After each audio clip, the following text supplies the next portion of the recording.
বাংলায় মিলল শূন্য, পাশের তুলনায় ফেলের সংখ্যা বেশি। কলেজের বিরুদ্ধে অভিযোগ তুলে বিক্ষোভ পড়ুয়াদের। পরীক্ষার্থীর সংখ্যা ছিল 1300, অথচ রেজাল্ট হাতে পাওয়ার পরেই দেখা গেল পাশ করতে পেরেছেন মাত্র 56 জন পরীক্ষার্থী।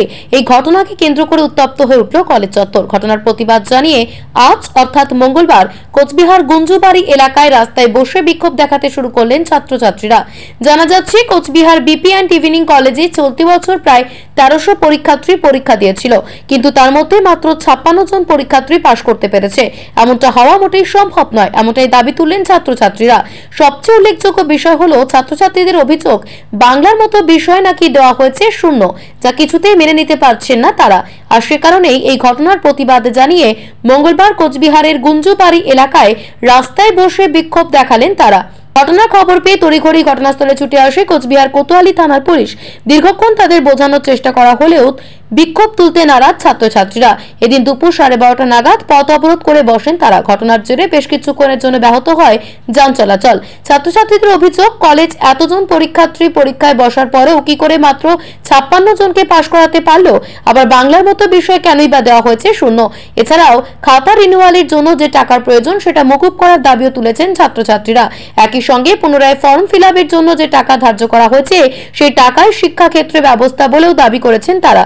এত কিছুর পরেও অবশ্য কর্তৃপক্ষের তরফ থেকে মেলেনি কোনো রকম সদুত্তর। যারা বাংলা ডিপার্টমেন্টের তারাও ঠিক বলছে, তারা কি বাংলা পারে না? আমরা আমাদের ন্যায্য নাম্বার চাচ্ছি, আমরা বেশিও চাচ্ছি না, কমও চাচ্ছি না। আমাদের যেটুকু প্রাপ্য নাম্বার, আমাদের সেটুকু নাম্বারই দেওয়া হোক। আমাদের কলেজে 96% ছাত্রছাত্রী ফেল করেছে। অন্য আরও কলেজে 90%। তাদের একটা ব্যালেন্সের সিস্টেম আছে, যেটা 90%, 92%, 94%, 96%, যেটা আমরা সাধারণ ছাত্রছাত্রী বুঝি। এটা একটা ব্যবসা, কলেজের নামে, পড়াশোনার নামে একটা ব্যবসা। আমরা আমাদের সম্পূর্ণভাবে যতটুকু চেষ্টা করা আমরা পরীক্ষা দিয়েছি। ওদের দাবি যে আমরা করোনাকালীন ছাত্র, আমরা পড়াশোনা পারি না, আমরা নাকি পড়াশোনা ভুলে গেছি, আমরা পড়াশোনার মর্মটা জানি না, আমরা ক্লাসে আসি না। কিন্তু আমাদের যে থার্ড সেমিস্টার, ফার্স্ট সেমিস্টার আছে, ওরা তো কলেজে করোনার সময় ঢুকেনি।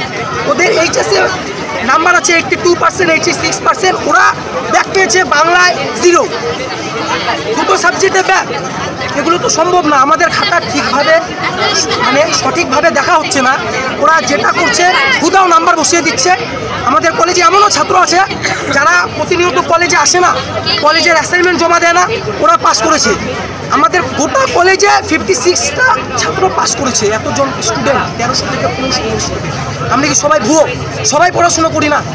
একটা ফেলের হার 40 থেকে 30% হওয়া উচিত, সেখানে 90%। আমরা ফার্স্ট সেমিস্টারে ব্যাক পাই, রিভিউ করি 200 টাকা করে পার সাবজেক্টে, ফর্ম ফিল আপ করি 650 টাকা করে। আমরা সেকেন্ড সেমিস্টারে ব্যাক পাই, আমরা থার্ড সেমিস্টারে ব্যাক পাই, আমরা ফিফথ সেমিস্টারে ব্যাক পাই, আমরা সিক্স সেমিস্টারে ব্যাক পাই। আমরা কলেজটা কমপ্লিট করবো কবে? পঞ্চমবঙ্গ ইউনিভার্সিটির আন্ডারে তো এমন নয়। এনবিউর 49 কলেজ, গোটা কলেজে 90%। আমরা কোচবিহারে থাকি, কলেজ ইউনিভার্সিটি শিলিগুড়িতে। আমাদের এখানে আসে না, ওরা ঠিকভাবে কোনো কথা বলে না। ভাইস চ্যান্সেলার আসে, একদিন একটা প্রতিশ্রুতি দিয়ে চলে যায়। ওদের কলেজের ভাইস চ্যান্সেলারও চেঞ্জ হয় 3 মাস পর পর। ইডির তারা খায়, সিবিআইয়ের তারা খায়।